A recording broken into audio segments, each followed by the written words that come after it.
To start with, how do we keep things in proportion when it comes to dealing with life's problems? Life has such a limited number of moments in it. I have felt that for a long time, that the time goes by and you can't recapture it.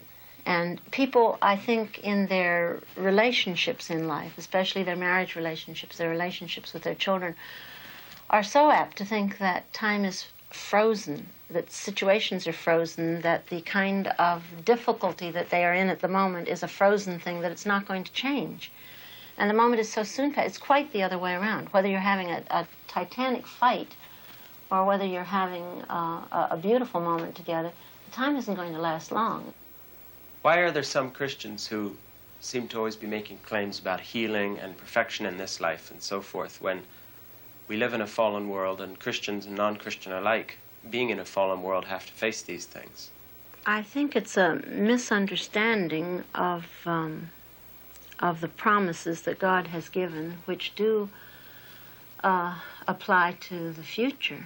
I think we are going to have perfection, and we're going to have perfect bodies, and we're going to have no sorrow, and there'll be no tears and that kind of thing. And I think people have an expectation of an immediate freedom from pain and from any kind of suffering. So it's as if the moment you became a Christian, you stepped into peace, affluence, and perfect health.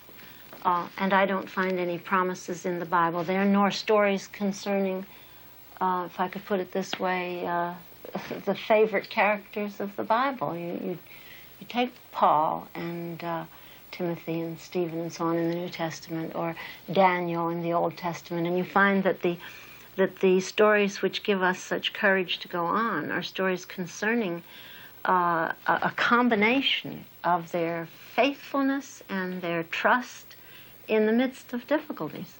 So you see Daniel in the lion's den as I pictured as a very young child. Have people spiritualized these things, so the impact of the fact they had real problems is somehow softened into this is religious or something? It seems it must be that there's a kind of a putting off of that out of the reality of day-by-day life, and they don't feel the mud as well as the blood, sweat, and tears, but the mud and the discomfort, the cold, the hunger, the ugliness of surroundings that Jeremiah had in his pit.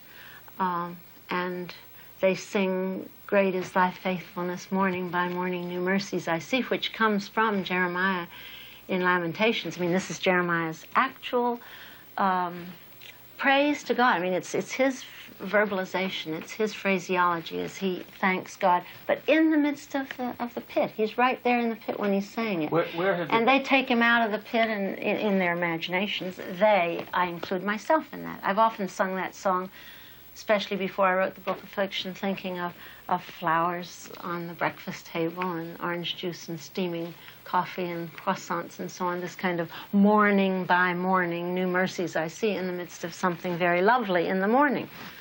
And not at all with Jeremiah. There he was in the pit, having through his memory remembered things that God had done for him and remembered things God had done for other people before him, which is what we're supposed to be doing. If we wake in prison, if our life takes us into concentration camp or some dreadful combination of things such as is going on in starving Africa today, if we are in the midst of that, that praising of God can belong to us. How have you seen this idea of suffering come together? And just take that cancer as an actual example rather than getting into the theory. How have you dealt with this, Mother? Right, I'll deal with that. I'll say that one of my greatest preparations for Dad's cancer was your polio. I mean, that was the most difficult. You have well, Francis is older now, but you have had a 2-year-old boy as an only son at that time. That was, before Dad's cancer, one of the worst periods of my life, in the rapidity with which that change came. And people who go through that kind of difficulty with their children or with another member of the family will know what I'm talking about. It's the rapidity from perfect health, perfect balance, to suddenly seeing a disease take hold And I'll speak of Dad's cancer in a moment. I mean, we all lived through that during the filming time, and we weren't quite aware of it.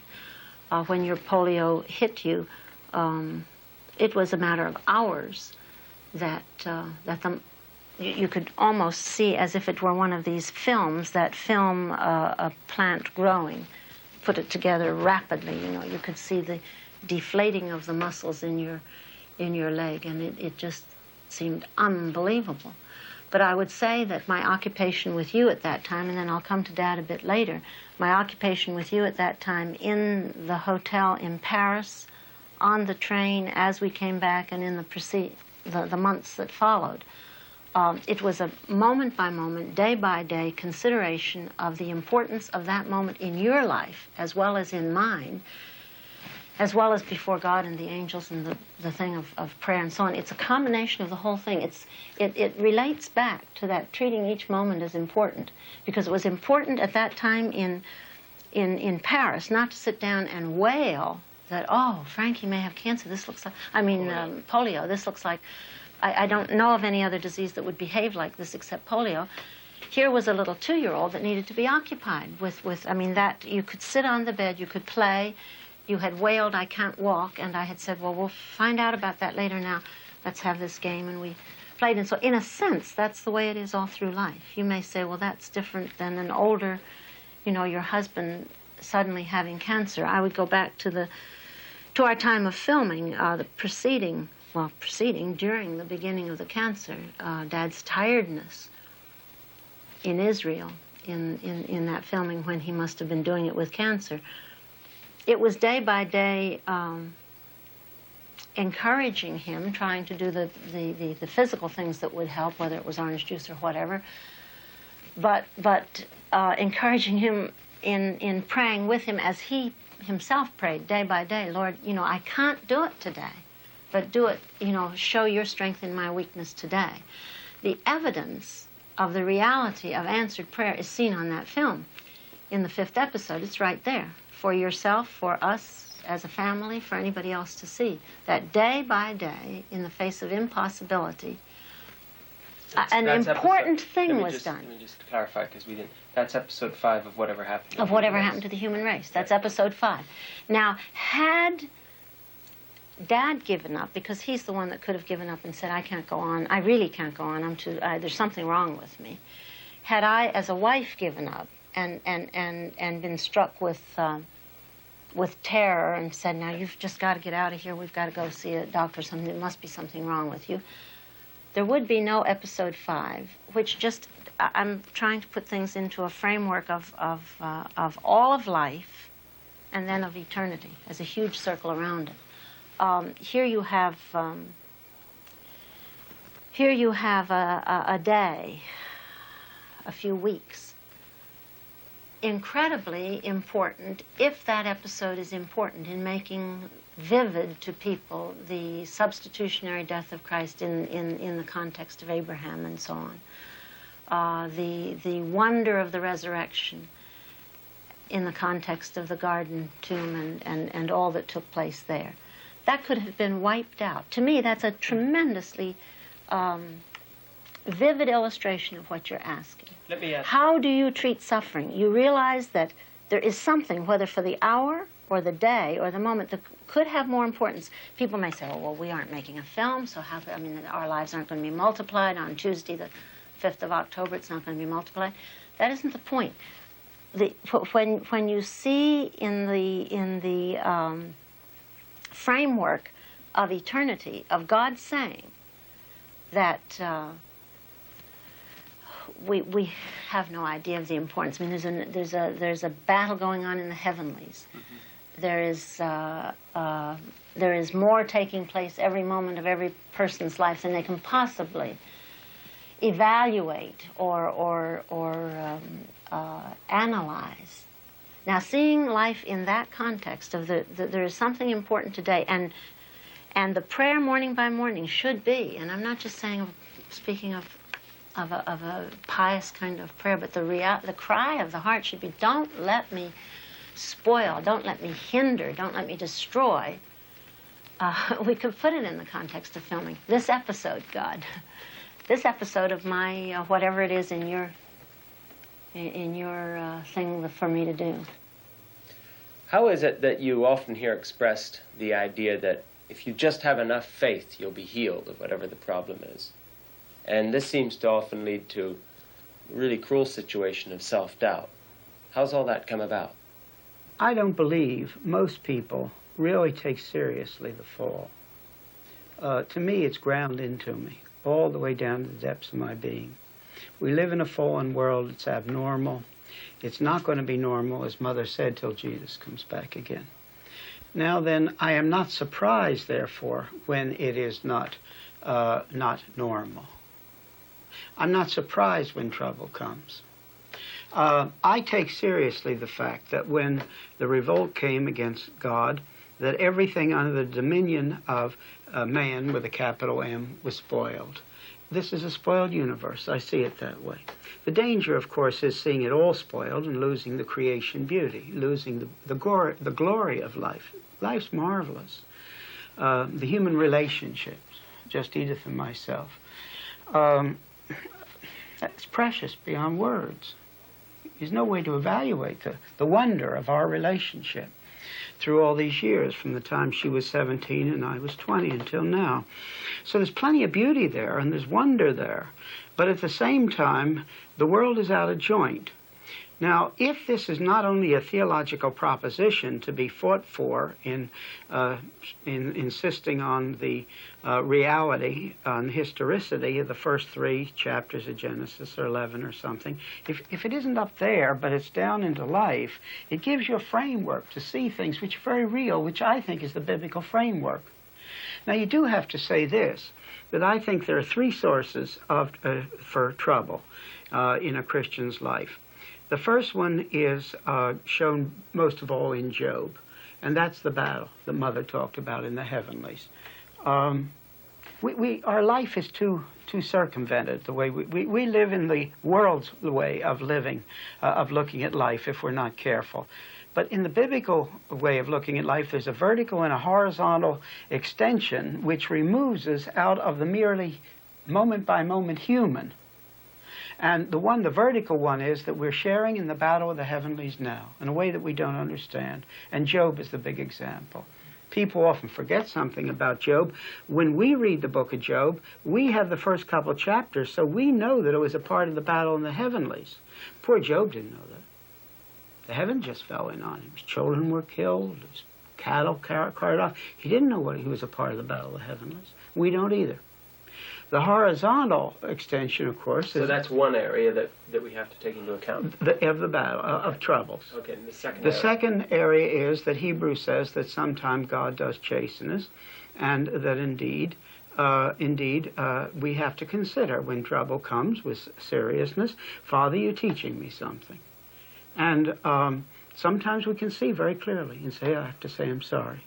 But that's very different from making this a universal. Mm-hmm. And in addition, you would say that's very different than going to someone else and saying, now, fella, you're suffering. What's God trying to teach you? Nobody ever ought to say that to anybody. Can you think of anything more cruel than that? Nothing.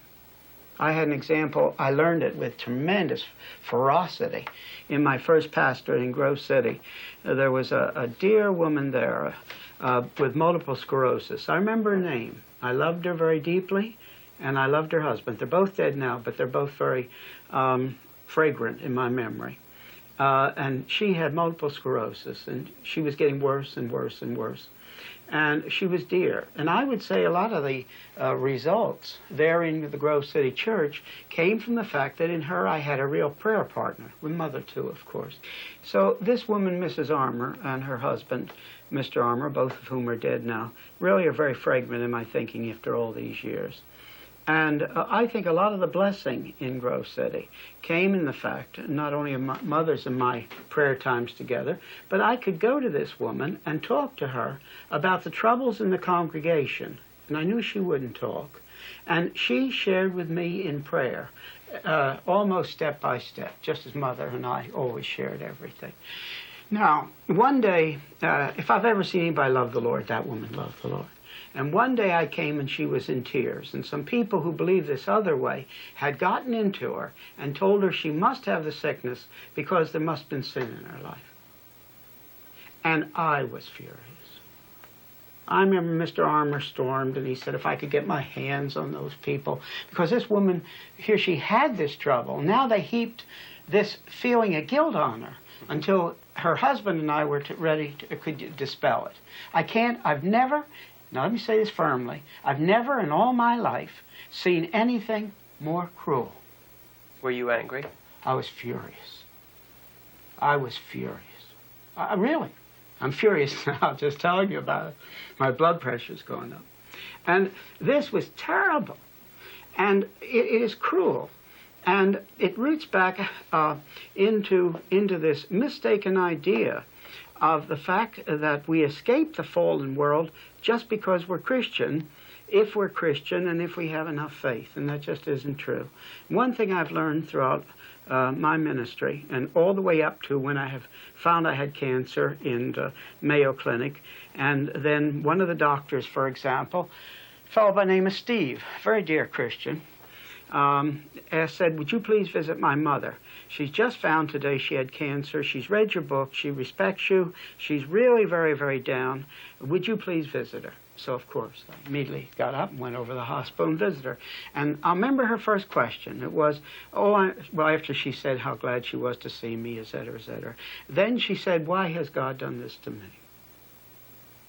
And that demands an answer. And the answer is God hasn't done to you. And I talked to her about the battle in the heavenlies and Hebrews, but then I came back to what I thought was the real explanation. We live in a cause and effect universe, and the cause and effect is out of joint because of the rebellion. The whole thing's out of joint. So therefore, after talking to her about this, I must say, when I left, she was an entirely different person. Well, there seem to be a lot of Christians wandering around who feel like second-class citizens and feel guilty and inferior for one reason or another, mainly because they haven't achieved what they regard as perfection or healing or whatever in some area of their lives. How has this come about? I would say it's a misunderstanding, and that is that the Bible does not promise us perfection in any area until the restoration of all things when Christ comes back.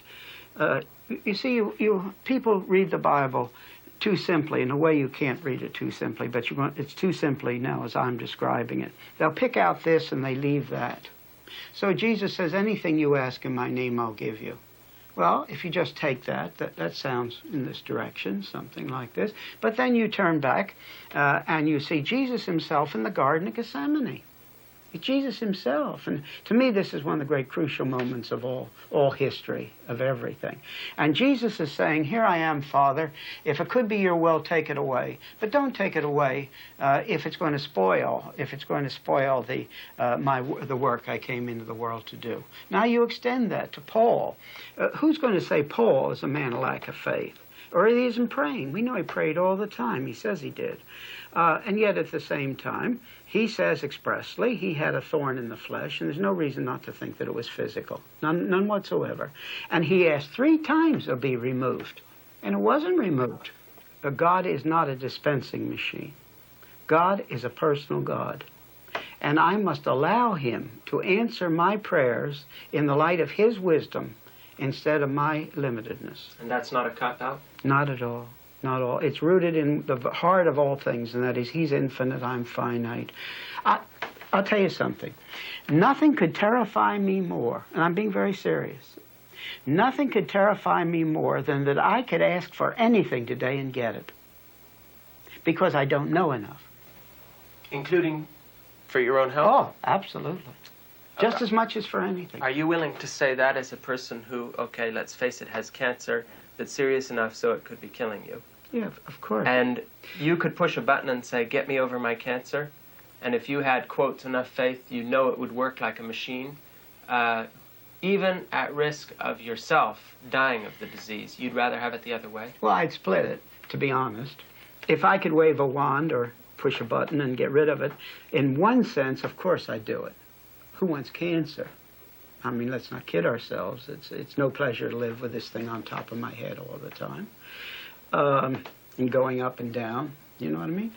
But on the other hand, more profoundly, I think I can honestly say, sitting here, that I would rather trust God's wisdom than mine. What has been your personal prayer in terms of your cancer? What have you told God when they told you that you might have a few months to live? Well, I prayed that if the Lord would, if it was what would indeed be best in His sight, that He would cure me. Now, let me say, I believe God can cure in answer to prayer.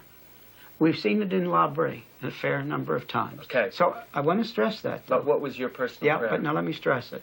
It isn't that He can't, but that my prayer was, Lord, here I am, and I know you can, and yet here I am, and if it is your will, and that I don't mean that as a religious cop-out. I mean, all I've said, you're infinite God, I'm finite, etc. I don't know the results of things. In the light of this, really and truly, I want what you know is right and best. So you've not, in fact, demanded anything? I never demand anything in prayer. As if some guy... Well, now, I'm a sinner too, so sometime I do, but I try not to. I like an illustration that I often use in Saturday night discussion in La Brea, and that is down on the Eagle platform where I used to catch a train all the time, there was a slot machine. You put in 20 centimes, it's the old days before inflation, you got out a certain kind of caramel. You could always do this, but now that's a mechanical relationship. We must remember that our relationship to God is never mechanical. It's always personal.